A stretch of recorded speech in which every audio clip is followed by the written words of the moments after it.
loba womba talo dabile iwola tobi juo mo wole ni wajure mo yala go okay oh sada see your baba bima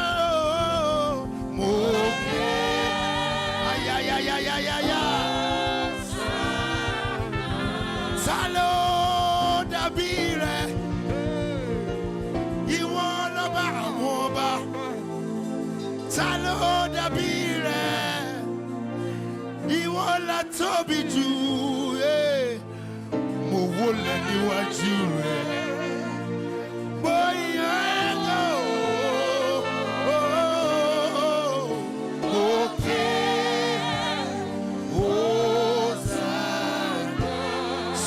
Baba Bima, okay.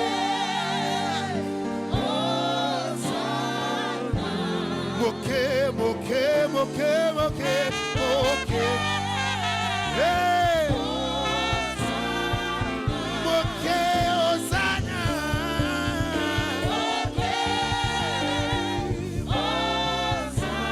Okay, Osana, see Baba Bima.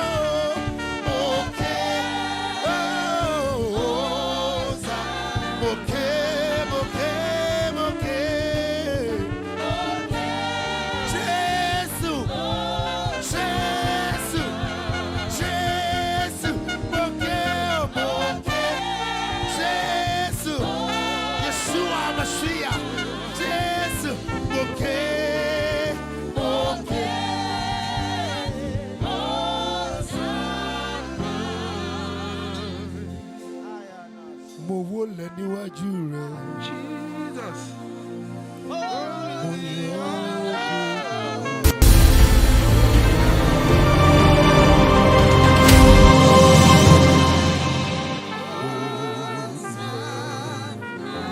Mo wole níwájú rẹ̀, mo yìn ọ́ lógo, ìwọ nìkan lógo yẹ mo ké.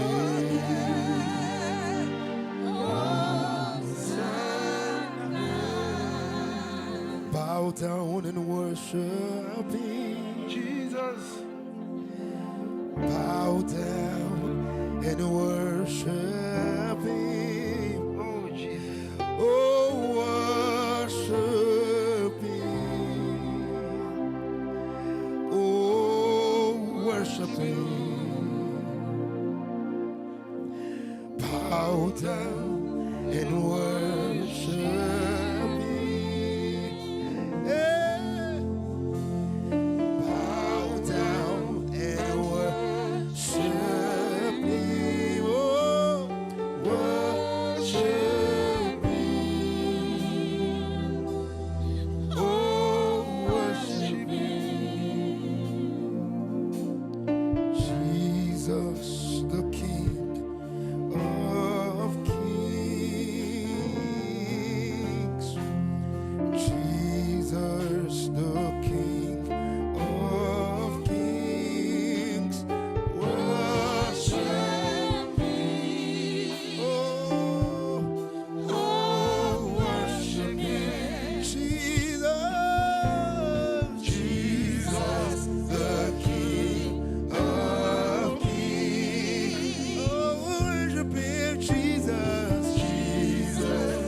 King.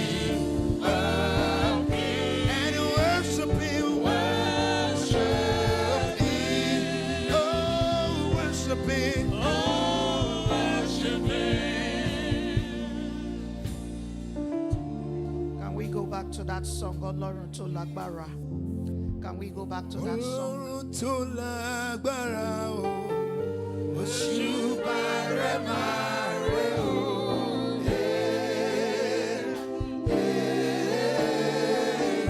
Òṣùbà rẹ̀ máa rẹ̀ o. Ọlọ́run tó lágbára o, òṣùbà rẹ̀ máa rẹ̀ o.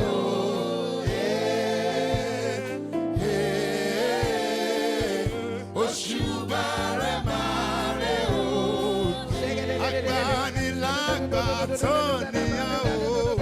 Òṣùbà rẹ̀ máa rẹ̀ o.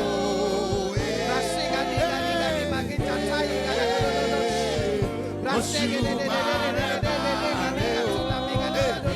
Ẹkùn ọkọ̀ Fáráò ni a o. Òṣùbà rẹ̀ máa rẹ̀ o.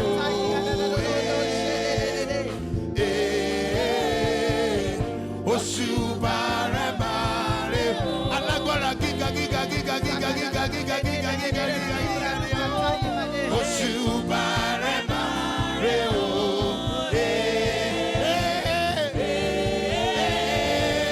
Òṣùbà rẹ̀ máa rẹ̀ o. Ọlọ́run tó lẹ́mí mi o.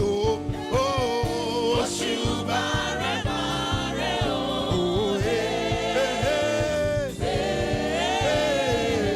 Òṣùbà rẹ̀ máa rẹ̀ o. Alágbára gíga gíga gíga gíga gíga gíga gíga gíga gíga gíga gíga gíga yẹ. Òṣùbà rẹ̀ máa rẹ̀ o.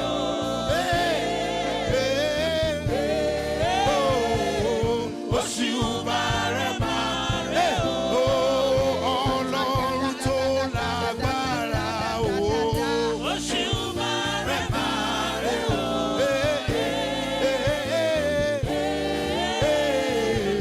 Òṣùbà rẹ̀ máa rẹ̀ o. Ọlọ́run tó lágbára o. Òṣùbà rẹ̀ máa rẹ̀ o.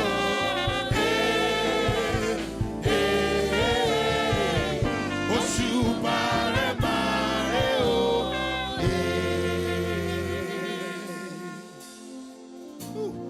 Good morning, everyone. Wherever you are joining us from, it is a great privilege to say welcome to you to the Ruach Prayer Conference 2022, themed altars.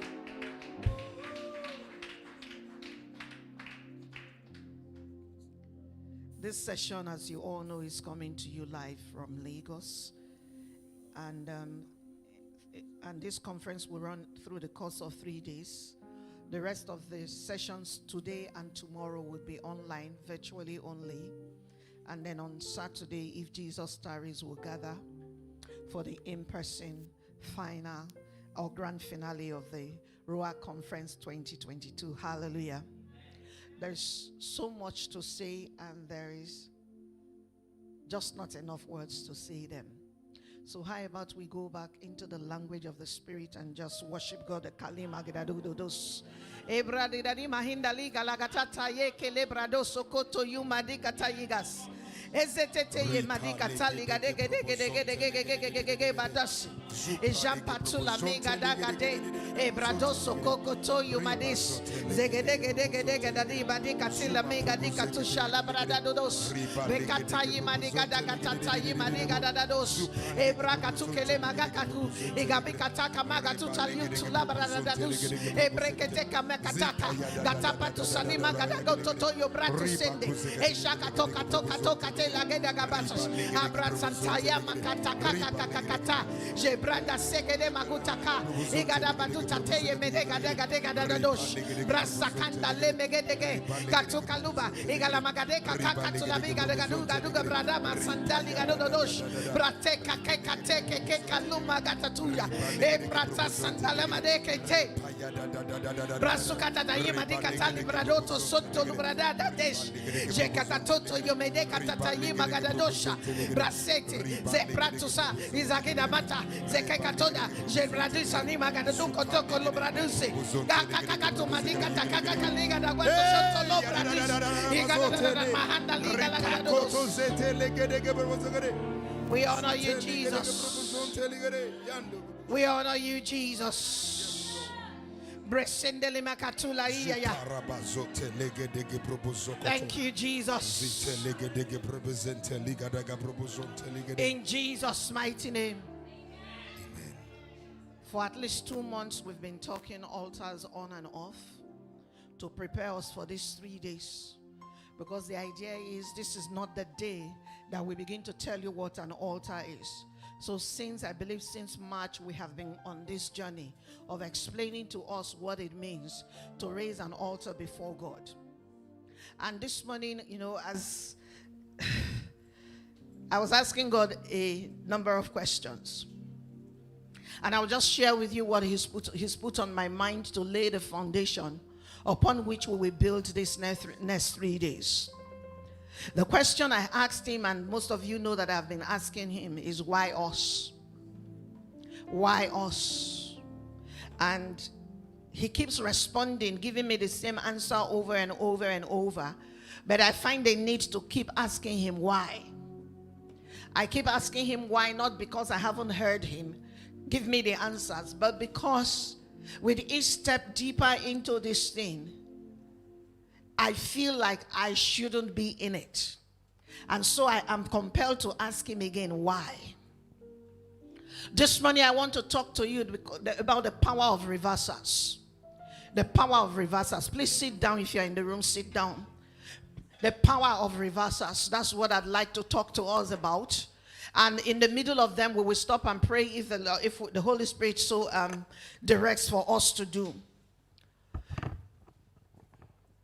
The biblical roles of man from history is to build altars. The one reason why God called Abraham to Himself, as we saw in Genesis chapter 12. The reason why God, created Adam was so that altars can be built. It's about altars. It's about altars. A man's priority throughout the Bible, if you see, any man who truly has an encounter with God raises an altar. Because they understand something about the altar that we have become very cosmopolitan and we no longer understand. Or we seek not to give credence to. And what is it about altars that they understand? The one thing that they understand that I know is that they recognize that if there is no altar, then they cannot find a place where they will have exchanges and interactions and encounters with God. So altars, why they are engendered by encounters, most people will build an altar after an encounter, is because they want to be able to come back into an encounter with the God of heaven over and over and over and over again by that altar. So you couldn't worship without an altar, especially in the old covenant. You could not worship without an altar. And that's why a lot of people will say to us, oh, that's why they are not. Even in the new covenant was signed, sealed, and delivered on the altar of the cross. Unless the cross did exist, our worship will be voided. And because of that, when we come into expedient moments like the one we are in this season, it is become extremely important for us to return to the place where we first met God, the place where the encounter was, the place where the foundation for greatness was laid for us. Because what I know is every time we tend to shift from where it is that we've been planted. And so when we hit a snag, or we're about to hit a snag or a tsunami, if we are descending, our best bet is to quickly run back to the place where it is which first happened. And for you and me, it happened at the cross. Therefore, the cross is the highest altar on the earth that there is. When an altar is built, over time, when an altar is built, what we saw in the Bible is that every time an altar is built, a new dimension of God is revealed. If you look at the men who built altars from Abraham to, from Noah, let's begin from Noah. From Noah to Abraham to Enoch, the whole of them. Every time a man built an altar, a new lease or a new revelation of who God is revealed to him. And so people live in dimensions because spiritual things are about dimensions. You find that you live in a dimension for a while and then it is time. When the time comes for you to elevate in God, there becomes a stirring. Things begin to happen.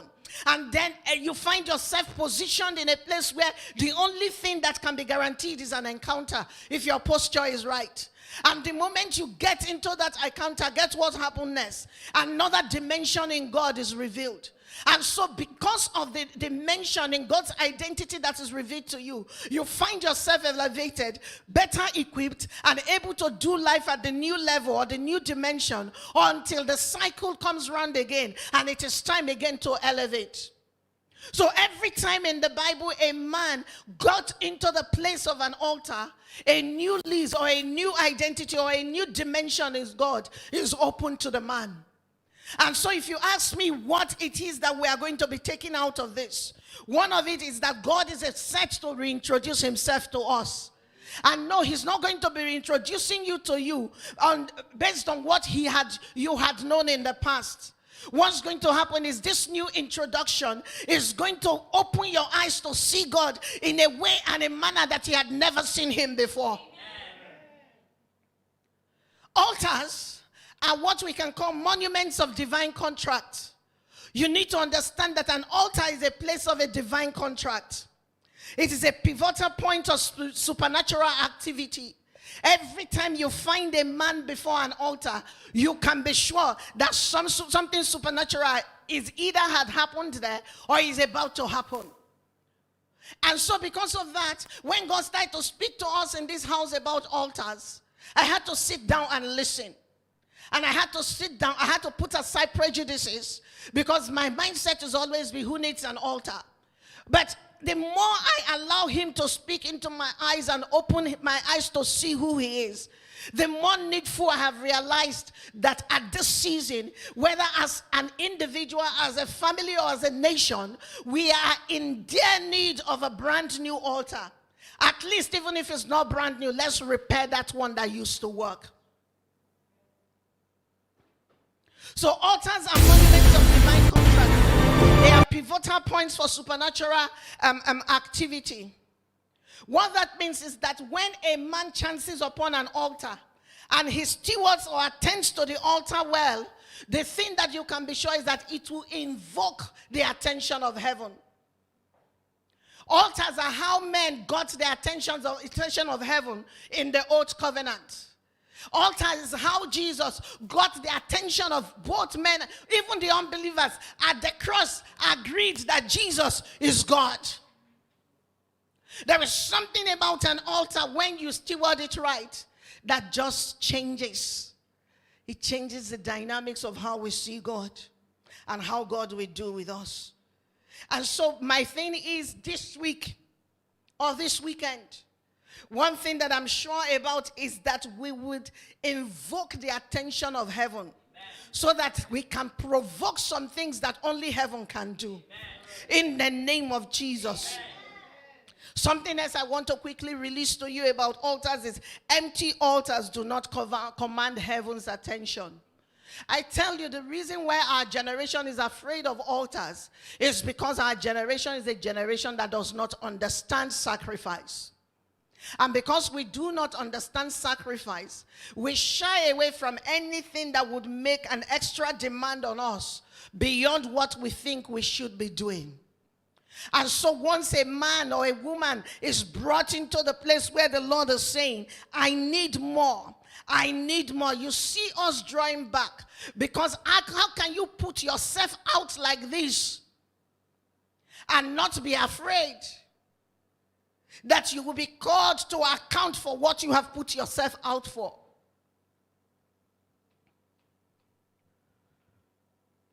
You cannot raise an altar and not attend to the altar. An active altar is the seal of survivor in any family or nation.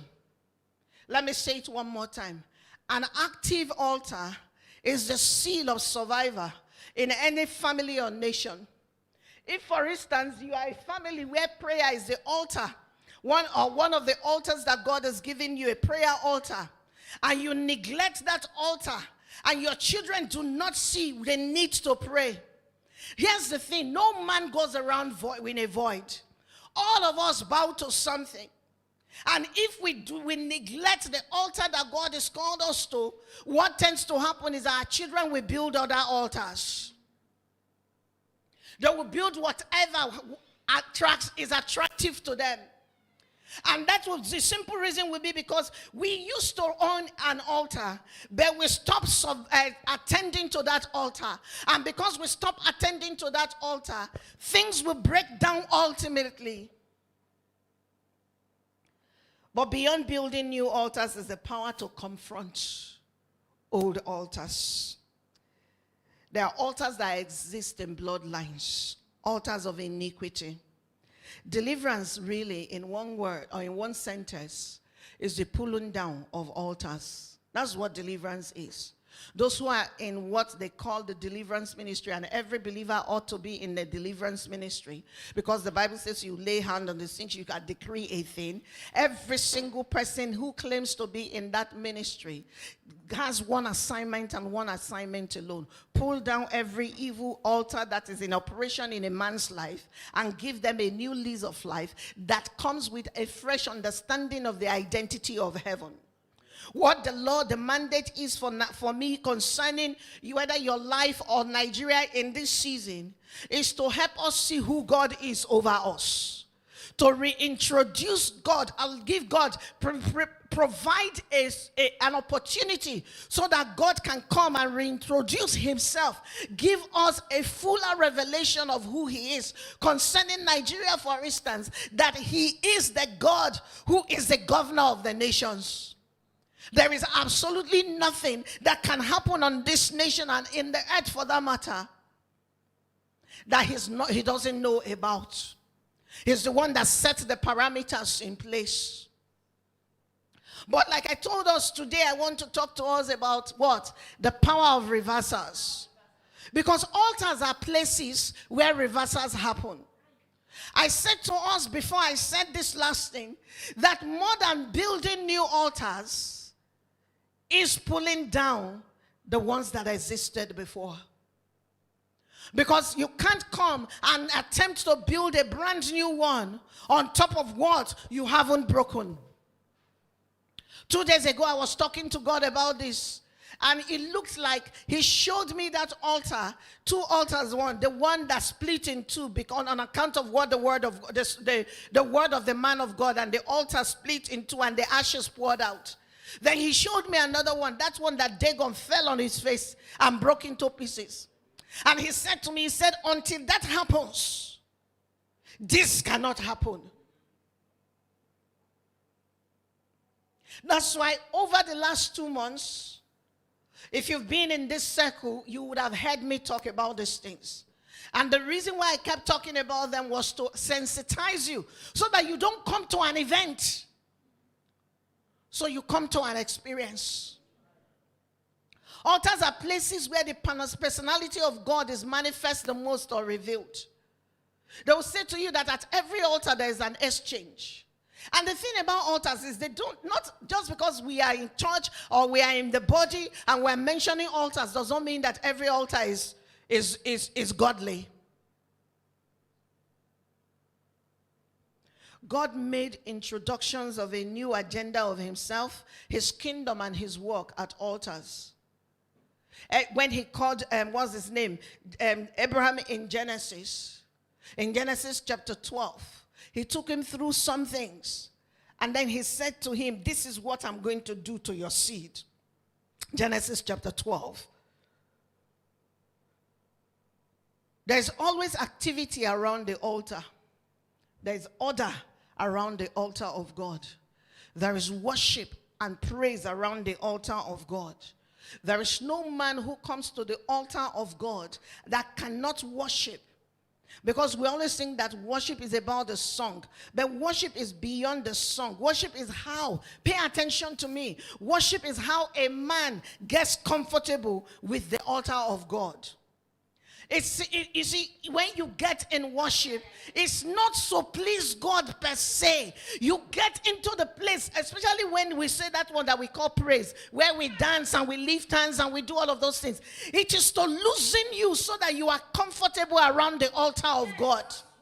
Because flesh cannot receive from the altar.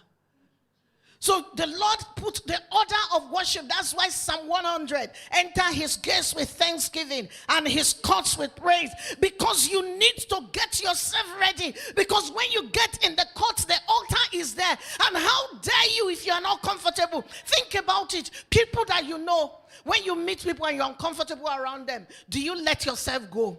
Will you leave your cup of water in front of them and step out of the room? Will you leave your handbag on the chair and walk away? Unless you're comfortable with someone, you don't let yourself loose. Worship is how I get comfortable before the altar. And what happens when I'm comfortable enough before the altar is now I begin to surrender. And when I begin to surrender, guess what? I can trust. And once I can trust, yes, I can receive.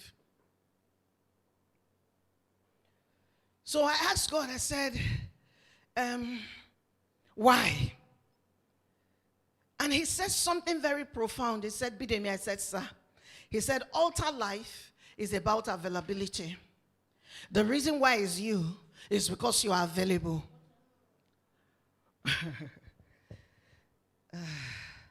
I was like, okay, at least it's not because I know something. It's because I'm just available. I'm foolish enough to say, okay. In this season, at least I am foolish enough to say, okay. He said, altar life is about availability because we don't get to do anything at the altar, really. God is the one that does it. And because my why me is, do you think I'm holy enough? Do you think I can sustain it enough? Do you think I can? Do you think I can? Do you think I can? And the reason when he said that to me, he followed it with something. He said, you keep thinking that is a holiness thing for you. He said, holiness is not what you do. Holiness is what I finished at the cross. And so the why is because we are authorized. We've been talking about this for the last 3 days. We are authorized and we are empowered. We looked at Jeremiah chapter 1 verse number 10. And we saw how God is speaking to Jeremiah, told Jeremiah what he had ordained. And the simple reason was because he had called Jeremiah and he had given him the capacity to go and do the things that he had called him to do. We saw Luke chapter 10 verse 19, that when Jesus started to speak about us or speak to his disciples, he said to them, I have given you authority. The reason why we can come to the altar of righteousness this weekend is because God has authorized us. And the reason why we are authorized is not because we are the best church in Lagos. It's not because we are the best congregation. It's not because we know God the most. The simple reason is, one, we are available. Two, we have been endowed. Jesus did the work. It was the season. And God just looked around and he was looking for a man. And he said, that girl can do it. She's available. At least she will say yes. So let's send her.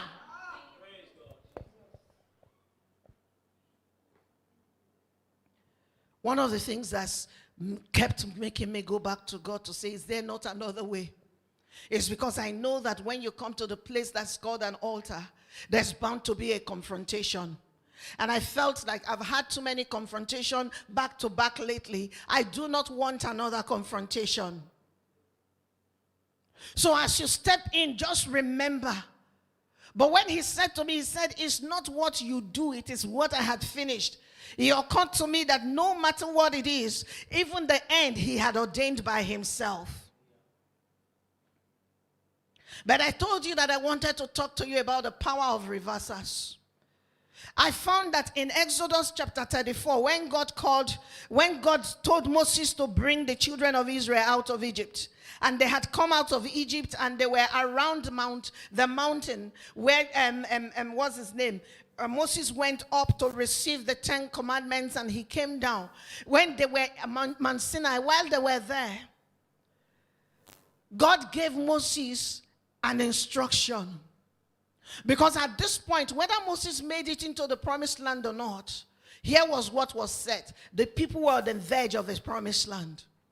The reason why this word burns in my heart every time I think about it is that this is, in my mind, God's trump card, because we're on the verge or the precipice of something. I was speaking to Mama Linda a few days ago, and she said to me, she said, the church is distracted. We are so distracted doing many things that we've neglected our altars. And that's fine, because as long as the devil is concerned, if you neglect it, he will just continue to give you whatever would distract you. And the idea is, the more you are distracted, the less you are able to attend to the altar. The less you are able to attend to the altar, the more free reign he has to do whatever he wants to do in the earth. And God, I believe, is sick and tired.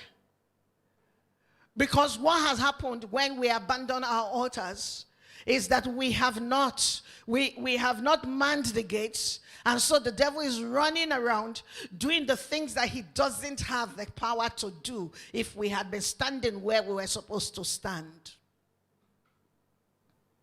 Exodus 34. If you look at it from verse number 10, Exodus 34 from verse number 10. Exodus 34 from the verse number 10. And he said, behold, this was as he was getting the children of Israel. Moses was getting them ready. And God said to Moses, he said, behold, I make a covenant before all thy people. I will do marvels such as not been done in all the earth, nor in any nation, and all the people among which thou art shall see the work of the Lord. For it is a terrible thing that I will do with thee. Observe thou that which I command thee this day. Behold, I drive out before thee the Amorites, and the Canaanites, and the Hivites, and the Perizzites, and the Hivites, the Hittites, and the Perizzites, and the Hivites, and the Jebusites. Verse 12. This is where I want you to pay attention. Take heed to thyself, lest thou make a covenant with the inhabitants of the land, whither thou goest. Lest it be for thee for a snare in the midst of thee. Verse 13, but you shall destroy their altars, break their images, and cut down their groves. For thou shalt worship no other God. For the Lord, whose name is jealous, is a jealous God. Lest thou make a covenant with the inhabitants of the land, and they go a-whoring after their gods. And then you see, and you see, and you see. Is it not instructive that God did not say to Moses, when you people get there, build a big wall? He didn't say to them, even raise an altar to me. I'm talking to you about the power of reversals. He did not say to them, when you get into that land, you know what you do? Dance, he didn't say put a big sign and say, here is the fulfillment of what God had promised. He said, when you get into that land, number one, do not make a covenant with them.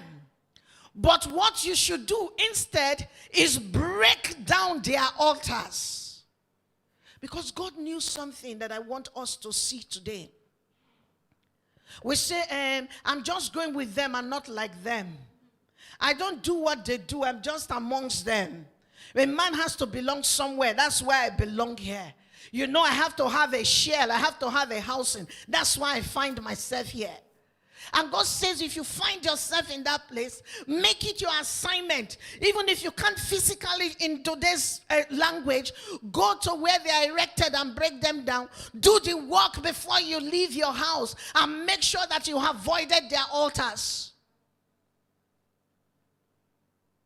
Reversals. Everything about the Bible is about the reversal of destiny consequences. That's what it is. And coming to the place of an altar is an opportunity to be deployed by God to reverse some things.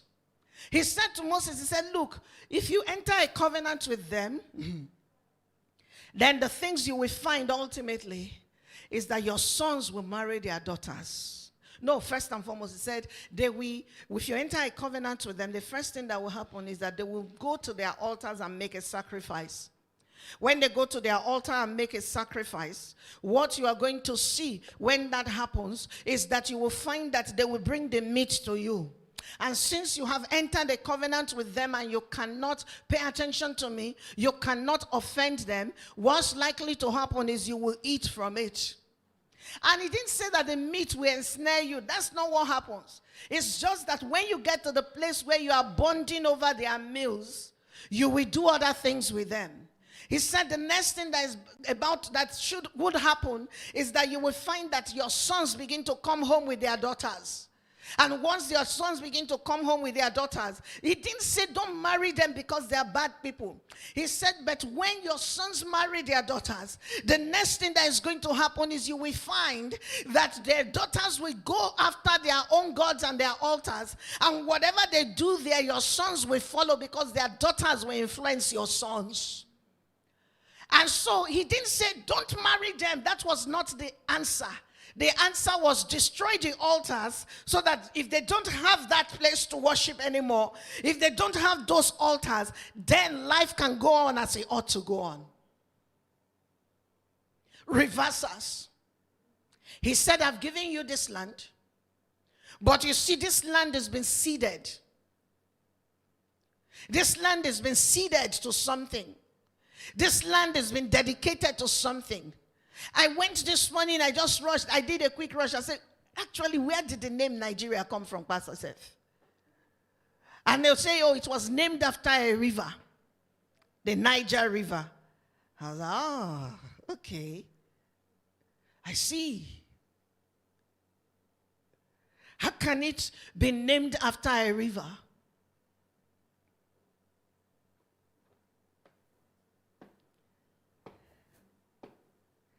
This is the reason I said I didn't want to do this work this year. Let me go on. He said, destroy their altars. Then he said something next to them. He said, break down their images. Because every altar will have a representation. We're like, no, there are no altars in my house. Yes, that's because all our altars are on our devices now. We don't need to, all we need to do is buy a device. We don't need to waste time to mold things anymore. They are all on our devices. And I mean they are all on our devices. Every single one of them is on our devices. That's why you see, it says, the psalmist said, I've made a covenant with my eyes. So we are looking for the images, but the images, and they don't look like that anymore. Have you ever wondered how the most crass people are called idols? Or your musicians? Have you ever wondered why when they begin to perform, people begin to strip themselves? But we say, oh no, it's what happens. It's what fans do when they find themselves saying, why can't you enjoy the music and not go crazy? Because there's something beyond what we now call ordinary. But like I said, that's not what I'm doing. And that's why it doesn't make sense that even in the church of Jesus Christ, a man is walking in and people are shaking. I don't blame the person that is shaking. I blame the man who is walking in and people are shaking and he's reveling in it and he's smiling. Because they just made an idol out of you. And what happens with idols is that God breaks them down.